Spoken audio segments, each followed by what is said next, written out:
There's something deeply comforting about home, isn't there? The way the morning light cascades through the window and lands on the floor, the familiar creak of a favorite chair, the scent of coffee drifting through rooms that have held years of laughter, quiet moments, and deep conversations. And yet, we live in a world that constantly tells us our homes are never quite right, that they need to be updated, refreshed, improved, and that what we have isn't enough. But I want to offer you a different perspective. What if your home, the one you are sitting in right now, is already enough? Hi, I'm Ann Clay, and I'm here to help you transform your space into a true reflection of your heart where every corner feels like home. Recently, I did a poll on the channel where it was between 60 and 70% of you said you were satisfied with your home. Man, that's so great. And now I want to speak to the other 30% of you that said you weren't satisfied with your home. What if your home is already enough? Not once you buy that new rug, not when the walls are repainted or the furniture is rearranged, not when you finally finish that project that you've been meaning to get to, but now as it is. What if your home is already enough? Now, I know what you're thinking. But Anne, you have 7 years of videos telling us how to make our homes better. But when we're making our home better, does that mean it wasn't enough to start with? Because this is the thing. I don't want any of you ever to feel like when you're looking at my home or you're looking at Ellis's home or Lainey's home, that your home isn't enough. It's so easy to compare ourselves to other people and come up short. I could compare myself to other people in other homes. There's always going to be a better home than I have. There's always going to be a better home than you have.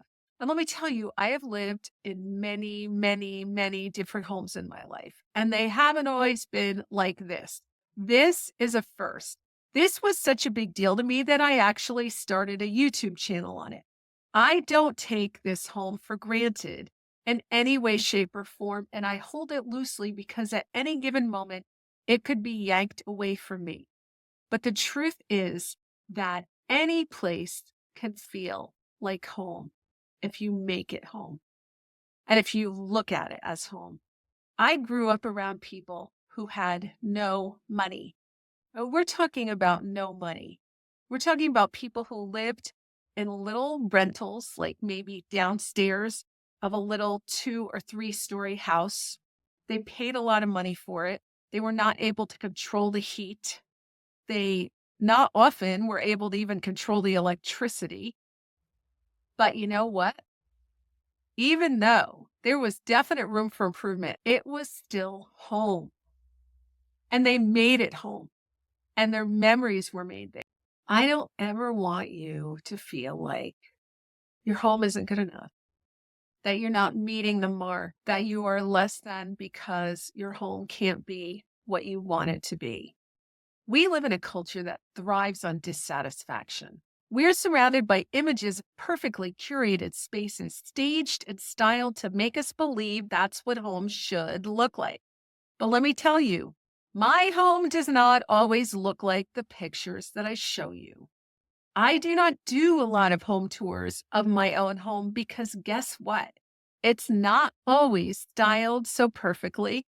It's not always cleaned so perfectly, and it does not always look camera ready, guys. Boy, I live in it too. A home is not a showroom. A home is fingerprints on a doorknob from years of opening and closing it. A home is the spot on the sofa where you always curl up with a book. It's the tiny chips in the paint where life has happened, where chairs have been pulled out too quickly, where laughter has shaken a table loose, where children have played and scratched the surfaces. Your home is not perfect, but these things don't make your home imperfect. They make it yours. It's so easy to focus on what's missing, to stand in a room and think, if only I had a new lamp there, or this space would feel so much better with a different rug. And I do it. I do it all the time. Just the other day, I moved the rug from my dining room into my family room because I painted my family room and redid it. And I knew that the rug in my dining room would be the perfect rug for my family room. And then I didn't have a rug in my dining room. So I ordered new curtains and a rug to match. Well, the new curtains and the rug came, and the rug, unfortunately, came in more lime green than gold. So I took it up and I put it in another room, and actually it's like this really cool rug in my tavern, and I really, really love it, but it doesn't look good in my dining room. So then I thought, I need another rug for my dining room. I thought, I don't want to buy another rug for my dining room. Rugs are expensive. Even though I don't get them for free. I have to spend a lot of money for those rugs. And so I thought, I'm not going to get another rug in my dining room because who needs that rug? So I lived for about a week and a half without a rug in my dining room. And every time I walked in there, I thought, it needs a rug. It needs a rug. You see, I kind of ruined the floor finish under that table by doing something in there at one point, which just makes me kind of sick. So every time I see that floor, I feel a little sick. Also, there's something about a rug that it cements a space. And so guess what? I ordered another rug. I was able to do that, and it was driving me nuts. But did I really need the rug? I mean, do people really notice when they walk in whether or not there's a rug under the table? Does that really make or break the space?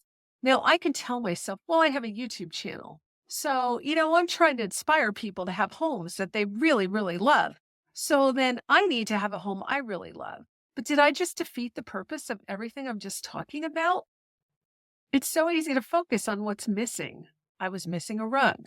But when we live that way, always looking ahead to what we don't have, we miss out on what's already there. We miss out on the curtains that I put up. We miss out on the pewter and that great step back cabinet or that wonderful table with those chairs or those really cool artwork on the wall. I miss out on all that because all I can see is that there is no rug under that table. The matter of focus. I want to challenge you today, as I'm challenging myself, to look at your home through different eyes. Instead of seeing the things you wish were different, take a moment to notice what you have and what you love. Notice the way the light filters through your curtains in the afternoon.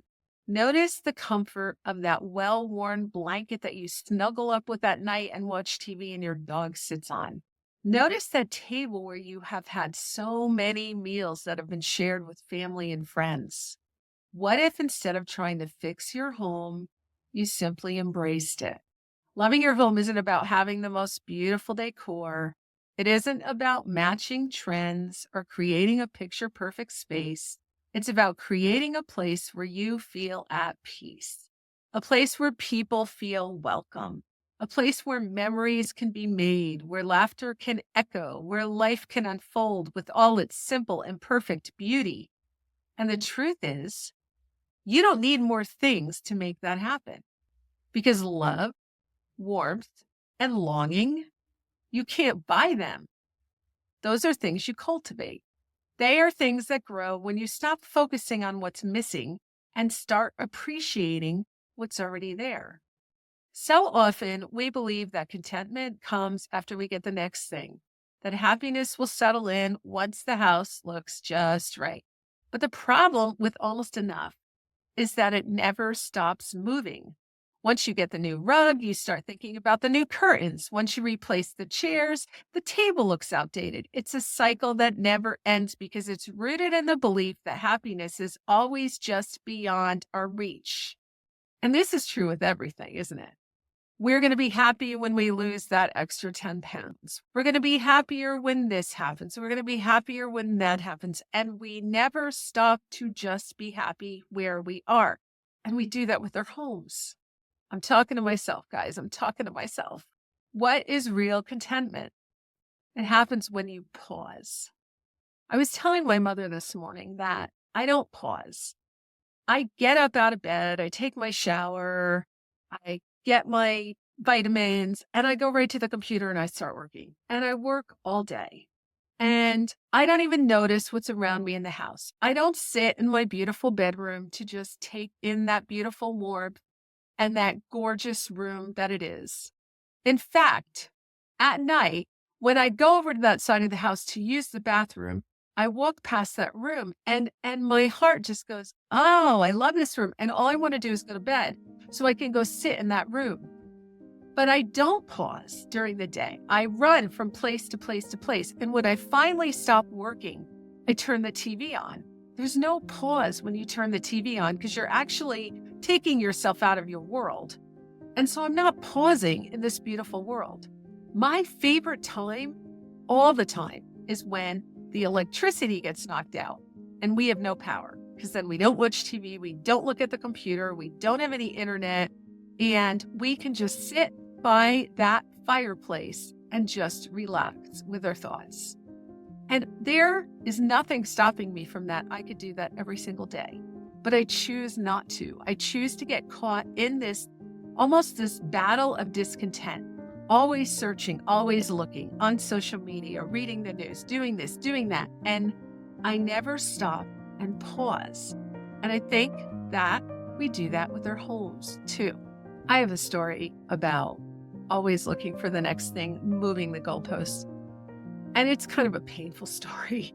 When my daughter, my youngest daughter, was young, she had some learning disabilities and some challenges, and we could never get down to the bottom of them, right?